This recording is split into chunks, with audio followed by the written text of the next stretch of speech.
안녕하세요. 오늘 여러분과 배울 내용은 지방자치제도입니다. 이번 교과과정이 개편되면서 내용이 늘어났었죠. 자, 거기에 대해서 안내를 해드릴게요.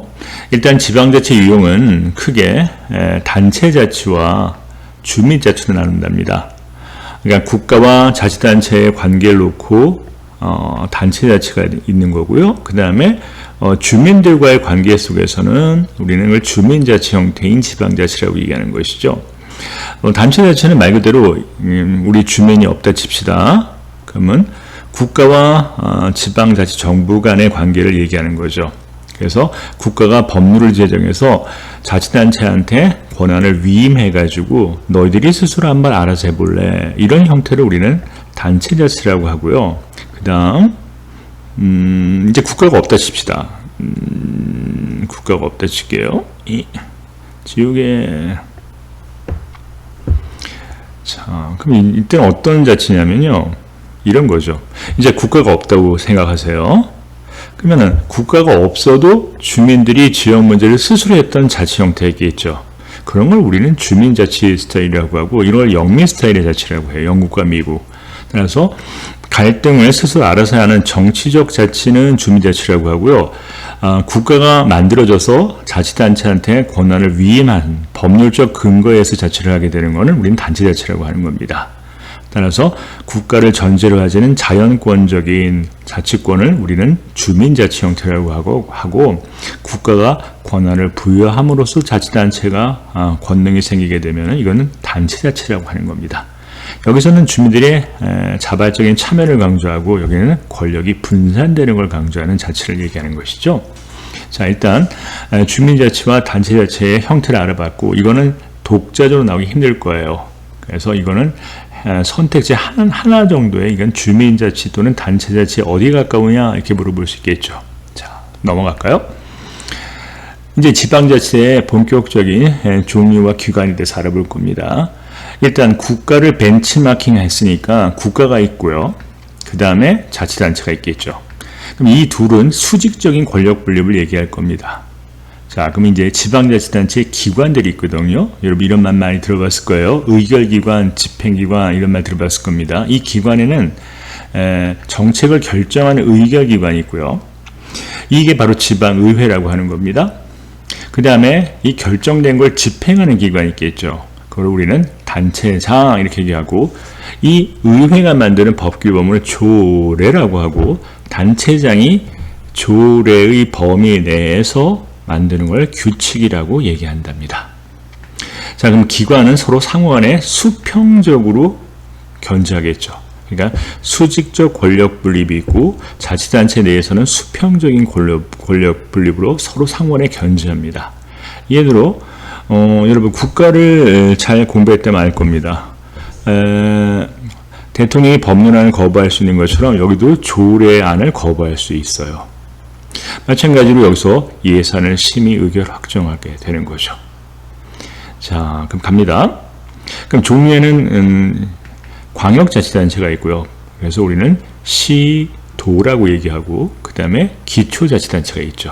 그럼 마찬가지로 광역지방의회가 있고 그 다음에 광역단체장이 있고 기초지방의회가 있고 기초자치단체장이 있는 거죠. 기초로 우리는 시, 군, 구, 자치구를 얘기한답니다. 자, 그래서 기관과 종류를 알아봤고 이제 더 자세한 말 알아볼게요. 국가가 수평적으로 입법부, 행정부, 사법부로 나눠져 있어서 국회는 의결기관, 행정부는 집행기관을 나눠져 있는 것처럼 서로 견제하죠. 상호 견제.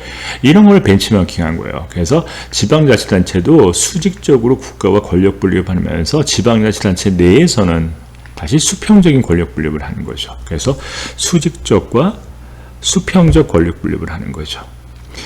자, 그러면 광역자치단체와 기초자치단체가 있겠죠. 그래서 광역의회, 기초의회, 그 다음에 광역단체장, 기초자치단체장, 그리고 우리나라에는 교육감이 하나 더 있죠. 광역에만 있습니다. 광역에만 교육감으로 구성되어 있다. 그럼 국회가 만드는 법규범이 뭐예요? 법률이죠. 이 법률 범위 내에서 정부가 만드는 걸 명령이라고 할 겁니다. 뭐 시행령, 뭐 총리령, 부령 이런 것들이고요. 다시 이 둘의 범위 내에서 지방의회가 만드는 걸 아까 배웠죠? 조례. 그럼 다시 조례 범위 내에서 만드는 걸 뭐라 그래요? 규칙, 이렇게 얘기하는 거죠. 그래서 법률의 서열이 법률, 명령, 조례, 규칙 이런 순서가 만들어진 이유가 여기 있답니다. 그리고 국회를 어떻게 구성하죠? 그렇죠. 지역구와 비례대표를 각각 한 표씩 행사하는 것처럼 똑같아요.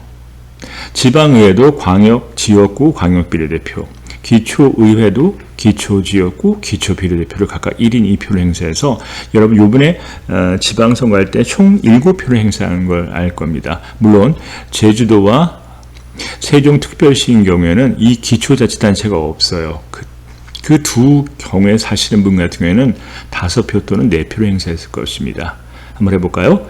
자, 1인 2표, 1인 2표, 그럼 4표죠? 그 다음에 1표, 1표, 1표, 예, 7표를 행사해서 여러분이 뽑았을 겁니다. 자, 볼까요? 법의 단계 맨 위에, 여러분 법중에법, 헌법은 국민투표로 확정하고, 법률은 국회, 명령은 행정부, 조례는 지방의회, 규칙은 단체장이 만드는 자치법규다, 이런 뜻입니다. 그러니까 지방의회도 법을 만들고요, 단체장도 법을 만든다. 이게 다 법이에요.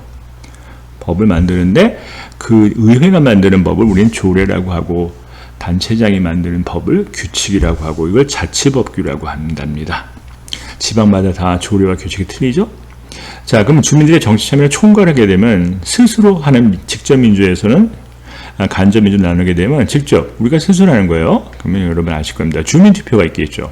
중요한 정책을 지역 주민이 스스로 결정하는 겁니다. 이건 단체장한테 청구하는 것이고요.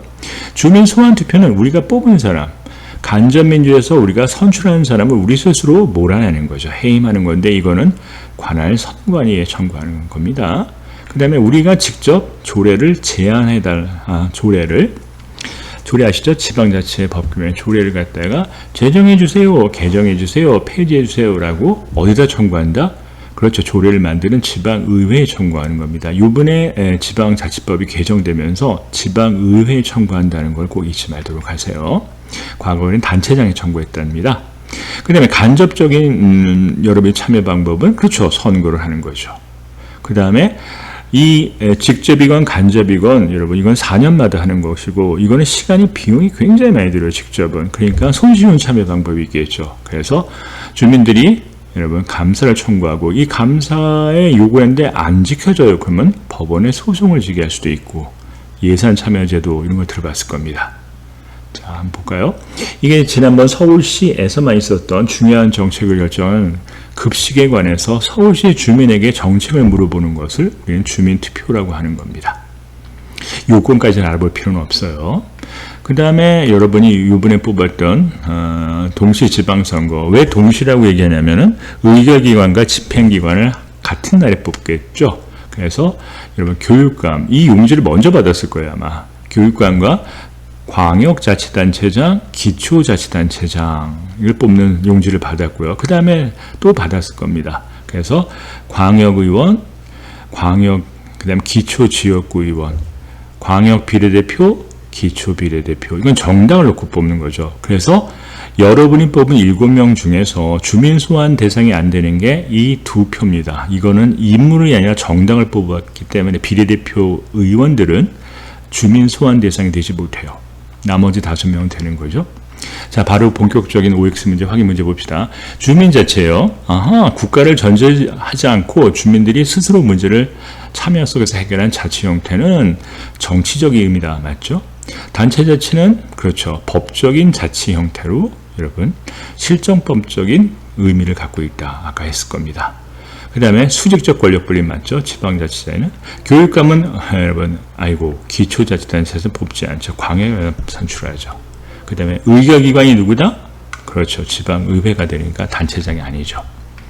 마찬가지로 단체장은 법률과 명령과 조례의 범위 내에서 맞죠? 규칙을 제정할 수 있는 건 맞습니다. 지방의회가 하는 일이 뭐겠어요? 그렇죠. 국회가 예산을 심의 의결 확정하는 것처럼 예산은 심의 확정하고 결산은 승인한다고 하는 거죠. 왜냐하면 국가 예산은 감사원이 결산을 검사하기 때문에 지방 결산은 승인한다고 하는 겁니다.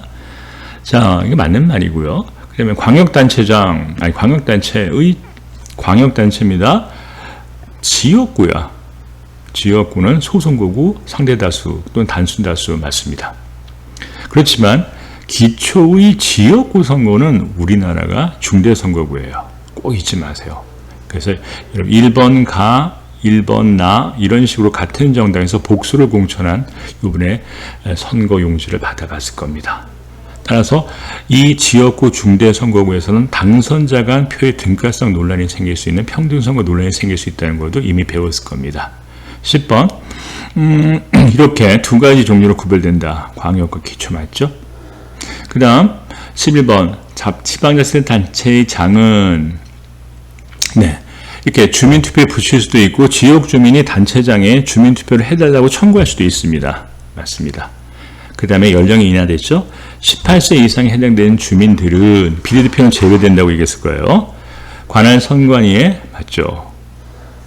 주민소관을 청구할 수 있다 맞습니다. 그 다음에 13번 단체장에게 조례를 이게 틀렸죠. 조례 개폐 청구는 누구한테 한다? 개정돼서 지방의회에 청구하는 거죠. 그 다음에 18세 이상의 지역 주민들은 너무나 나쁜 짓을 많이 해요. 그럴 때는 어떻게 한다? 각 주민 감사 청구를 할 수 있습니다. 맞습니다. 그러니까 하급 자치단체는 상위 자치단체한테 감사 청구하는 거고 이 상위 자치단체인 광역이 잘못되면 여러분 관할 행정부 안에 주무관청, 관할 장관한테 감사 청구할 수 있어요. 이 감사가 진행되지 않으면 주민 소송제로 전환할 수 있답니다. 됐습니까? 맞죠 이제? 자, 지금까지 지방자치의 유형과 기간, 그 다음에 하는 업무에 대해서 요약 정리했어요. 자, 그럼 다음 시간에 다른 주제로 또 만나봅시다. 이상 끝.